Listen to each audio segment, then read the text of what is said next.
Yo recuerdo realmente esos años de 2008 a 2012 como unos años de una tensión enorme. Lo último que queríamos éramos alarmar a todos los clientes de Bankia, ¿no? Pero por otro lado nosotros teníamos que informar. Y realmente los bancos estaban cada vez peor. Un banco se basa en un principio no escrito, que es una sensación de confianza. Nosotros sabemos perfectamente que el dinero de la gente no está ahí en montoncitos, esperando a que venga. Que el dinero no está invertido. Y por lo tanto, no pueden ir, porque si van, bloquean el banco. Entonces, tenemos que informar de la realidad, porque esta es nuestra obligación.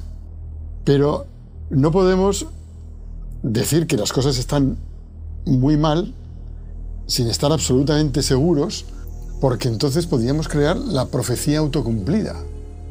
Si nosotros nos ponemos a escribir que un banco está muy mal todos los días, ese banco, aunque no esté mal, acabará mal. Acabará probablemente quebrado.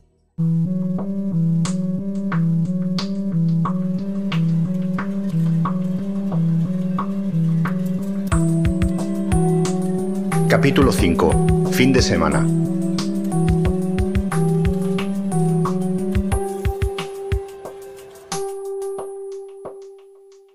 Viernes 4 de mayo de 2012. Estamos en mitad de un puente de mayo. El calendario de festivos nos dice poco a los periodistas, porque el periódico sale todos los días y en las redacciones siempre hay alguien. Íñigo, ese día, está en Miguel Yuste esperando a que se cuelguen en la página de la Comisión Nacional del Mercado de Valores las cuentas de Bankia del año 2011, auditadas por Deloitte, y que la entidad tiene que entregar a la CNMV.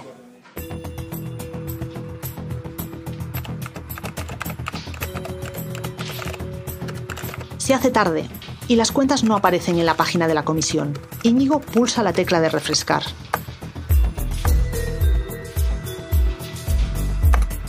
Vuelve a pulsarla. La pulsa de nuevo. Así durante horas. Y las cuentas siguen sin aparecer. Hola, buenas tardes. Soy Íñigo Barrón, del País. Nosotros estamos aquí trabajando, dábamos por hecho que se iban a entregar las cuentas. Las cuentas al final se entregan a última hora y cuando las vemos comprobamos que no están auditadas. Presentar las cuentas sin auditoría es una irregularidad tremenda. Las empresas que cotizan en bolsa deben presentar unas cuentas supervisadas por un auditor externo, supuestamente imparcial, para que los ciudadanos decidan si invierten en esos valores. Y resulta que el auditor de Bankia no ha querido responsabilizarse de las cuentas del banco. Ahora sabemos que esto fue la punta del iceberg de una pelea terrorífica que mantiene rato con Deloitte y con el socio, Francisco Celma, para pedirle que le entregase como sea la auditoría de las cuentas. Bien, Francisco Celma se niega a entregárselas porque dice que antes le falta toda una documentación que no le están entregando y que sin esa documentación él no puede auditar las cuentas. La documentación no se le entrega porque no tenían cómo justificar un montón de provisiones, de ingresos, de situación, y como no pueden entregarle lo que les pide el auditor les dice que no les va a auditar. La CNMV se encuentra de repente con este problema y dice, bueno, pues que suban las cuentas, las coloquen en la web, pero sin auditoría. Nosotros llamamos a Bankia y decimos, ¿por qué no hay auditoría? Y la respuesta de Bankia fue, mira, es que como somos 7 cajas de ahorros, tenemos tanto lío en la fusión de todos los balances de las 7 cajas que al auditor no ha dado tiempo a hacer la auditoría y por eso no tenemos. Pero la tendremos dentro de unas semanas. Por supuesto, no era cierto. Presentar las cuentas sin auditoría sería bastante para derribar a Rato. Pero es que además, esa noche... A las 9:30 de la noche se ve Rodrigo Rato con Francisco González, presidente del BBVA, Emilio Botín, presidente del Santander, Isidro Fainé, presidente del Grupo de la Caixa, y además, por supuesto, el anfitrión Luis de Guindos, en una sala del Ministerio de Economía, en donde tienen una extrañísima, atípica y muy interesante reunión. Gracias a las declaraciones de los protagonistas en el juicio, podemos imaginar cómo fue aquella cena. El ministro Guindos y los 4 banqueros más importantes del país se reúnen alrededor de la mesa, con un menú muy ligero a base de sándwiches, para transmitirle a uno de ellos que ya no es bienvenido en el club. La reunión comienza con algunos comentarios rutinarios sobre la crisis, el euro, pero poco a poco la conversación va centrándose en lo que los banqueros denominaron en el juicio el elefante en la habitación, es decir, Bankia. Era un problema muy grave y que había que abordarlo. Y que si no se abordaba el problema de Bankia, iba a arrastrar al sistema financiero, porque la confianza es muy importante en este tipo de inversores, y cuanto más se tardaba, peor. Ha confesado el propio Francisco González, él llevó la voz cantante. Al principio le dijeron, ¿cómo ves el banco? Y él dijo, pues, necesitado de 7.000 millones, y fue Francisco González y le dice a rato, mira Rodrigo, esas cifras no son reales. A mí lo que me dicen es que tú necesitas entre 15.000 y 20.000 millones. Yo personalmente creo que le dije al señor Rato que lo mejor era que él dimitiera.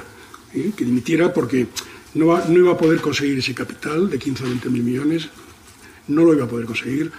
Él era una persona súper relevante en España y fuera de España, con un enorme prestigio, y lo mejor para todos era que dimitiera y que diera paso a una solución, digamos, viable. Y la solución viable era poner muchísimo dinero por parte del Estado. Y yo creo que eso no era muy compatible con que el señor Rato siguiera en la presidencia. Pero bueno, es una opinión. Junto a González se alinea Botín y Fainé se mantiene más neutral. Emilio Botín, que había percibido también este problema enorme de que todo el mundo fuera de España solo les hablaba de Bankia y que al final también a ellos les estaba afectando, pues toma un papel menos decisivo, pero confirma los números que dice González y por lo tanto también en contra de Rato, ¿no? Al parecer, Fainé se queda contemporizando y Guindos no toma un papel activo, consciente de la situación tan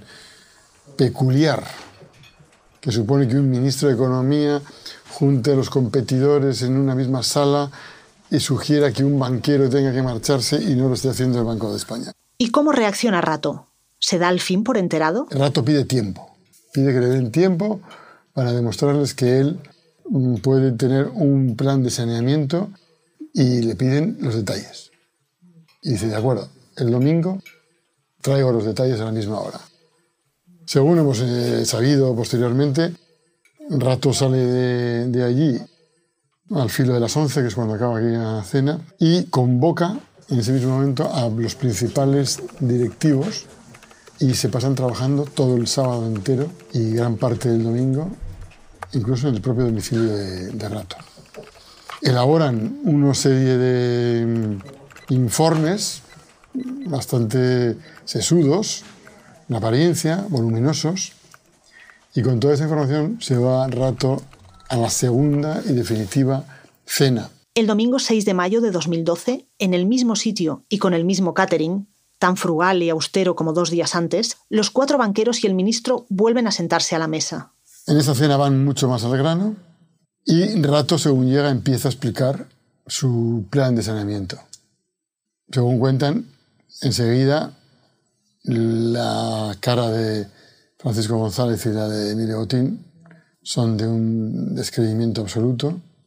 Le cuestionan los puntos más importantes que está explicando y al poco tiempo Rato se da cuenta de que no le iban a creer y que su plan no tenía salida. Los ecos de esta lucha feroz llegan entonces a oídos de Íñigo, que recordemos que está pasando un puente de mayo la mar de movido en la redacción del País. A nosotros nos llegan informaciones de que esto se estaba gestando. Recuerdo algunas llamadas que hice y me empiezan a decir, sí, efectivamente, el gobierno quiere hacer un cambio en Bankia. Bankia necesita dinero y el dinero exige un cambio. Bueno, empiezo a hacer más llamadas, intentar tener detalles, corroborarlo por varios lados y a esto de las 6:30 o 7 consigo tener ya un poco el dibujo de una historia general, no una historia con grandes detalles, una historia en la que se decía que el gobierno iba a inyectar un dinero importante en Bankia y que entendía que esto conllevaba cambios en la gestión. Recuerdo la tensión de aquella tarde-noche del domingo, con llamadas del periódico, llamadas del responsable de cierre, del responsable de la edición de aquel día, porque era una información muy comprometida para el periódico. Se decía, realmente suponía un cambio radical en lo que había sido hasta ahora, porque ya era definitivamente, ya el gobierno movía pieza y iba directamente a por Rato. Cualquier periodista sabe lo difícil que son las noches antes de publicar una exclusiva. Muchas cosas pueden fallar incluso si la información es buena, y un desmentido en un pequeño detalle basta para perder la credibilidad. La historia de Íñigo iba en primera página del periódico. Al día siguiente se levantó sabiendo que una tormenta de esas características solo puede crecer y crecer. Las cosas no suceden de manera inmediata, porque Rato trata de utilizar una última carta, la de la política.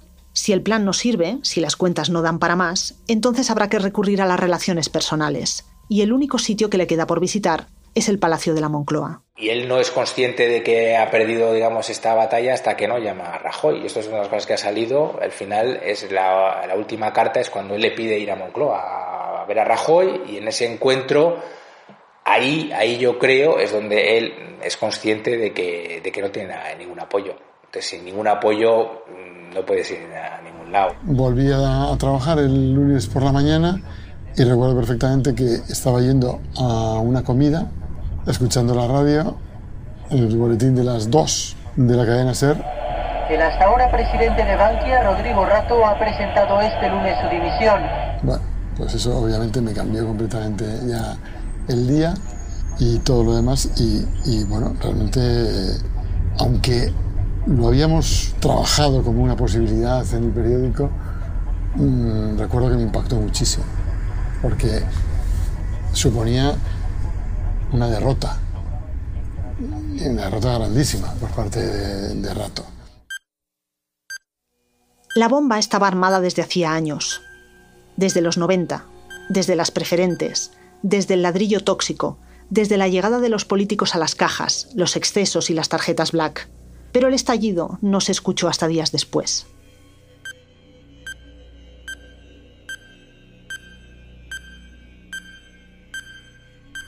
Guindos recurrió a José Ignacio Goirigolzarri para proponerle ser presidente de Bankia.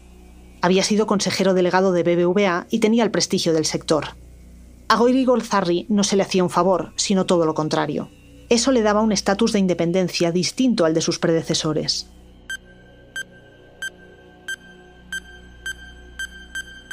El Estado nacionalizó Bankia. Goirigolzarri pidió 22.424 millones de euros para rescatar el banco y encargó una auditoría que destapó el maquillaje de las cuentas, así lo calificaron los peritos del Banco de España, y que provocó su hundimiento en bolsa. Llega Goirigolzarri y dice, no, en realidad este banco pierde 3.000 millones. Y esto, claro, es la estampida de todos los inversores. Todo el mundo vende las acciones pasan a valer cero, casi un céntimo prácticamente, ¿no?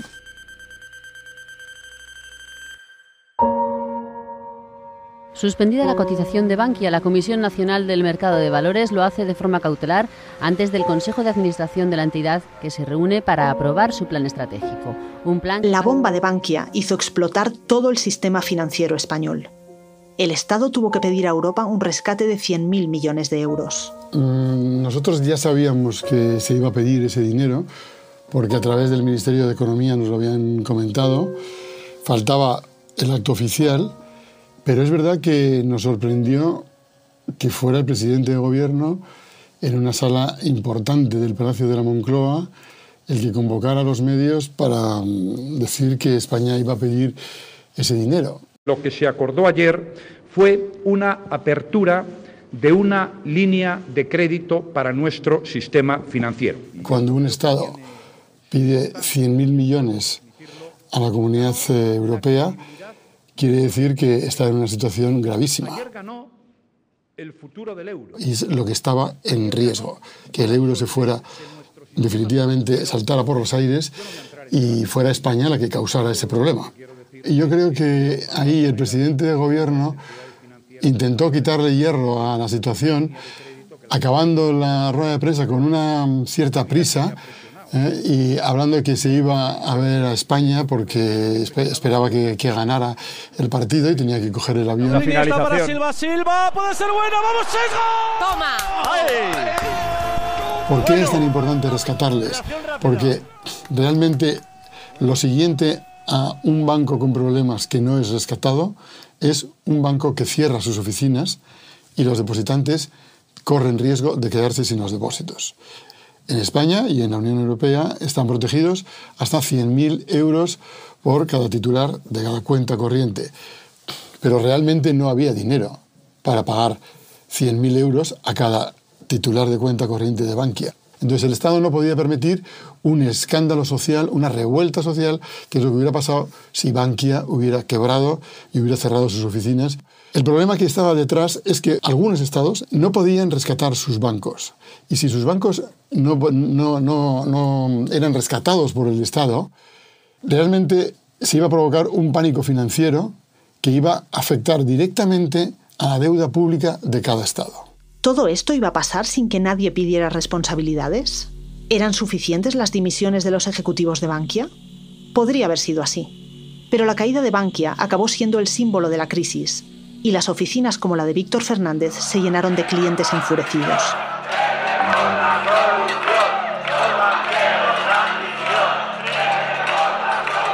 Fue horrible.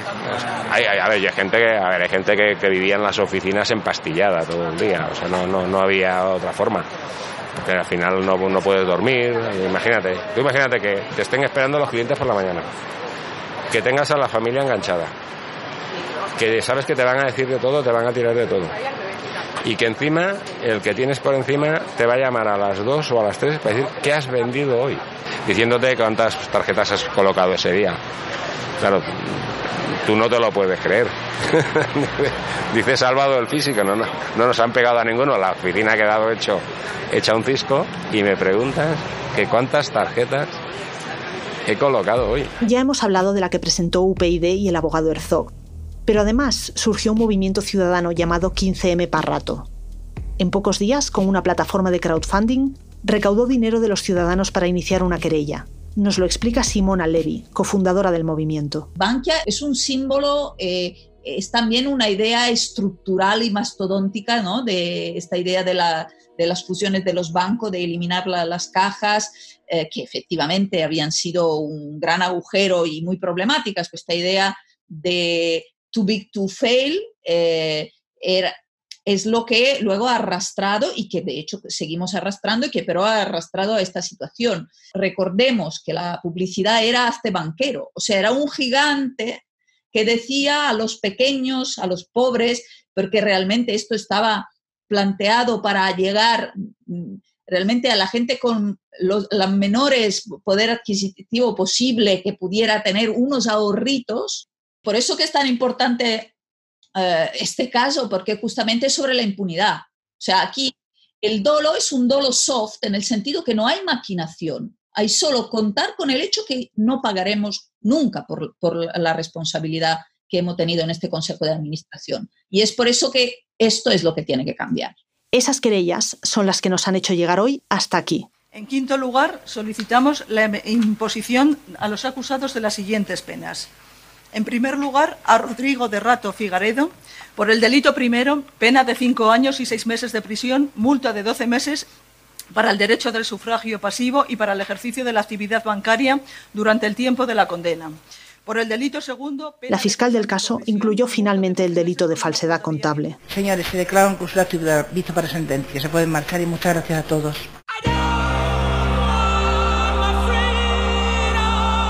Muchos de los hombres que estuvieron en lo más alto y ocuparon los despachos de los bancos más poderosos del país no acabaron bien. Francisco González dejó la presidencia del BBVA tras desvelarse que había contratado a una empresa para espiar a sus adversarios. ¿Usted llegó a conocer o hablar en algún momento con el señor Villarejo? No lo conozco de nada. A Rodrigo Rato se le acumularon los problemas con la justicia. Ingresó en prisión por el caso de las tarjetas Black y la agencia tributaria lo acusa de haber defraudado más de 6 millones de euros. Ha sido poco antes de la 1 de la tarde. Rato entraba en la cárcel tras ser condenado en el caso de las tarjetas Black. Miguel Blesa fue condenado a 6 años como máximo responsable del uso ilícito de las tarjetas Black, pero no llegó a cumplir su pena. El 19 de julio de 2017 fue hallado muerto en una finca de caza con un disparo de escopeta en el pecho. La autopsia confirmó que se había suicidado.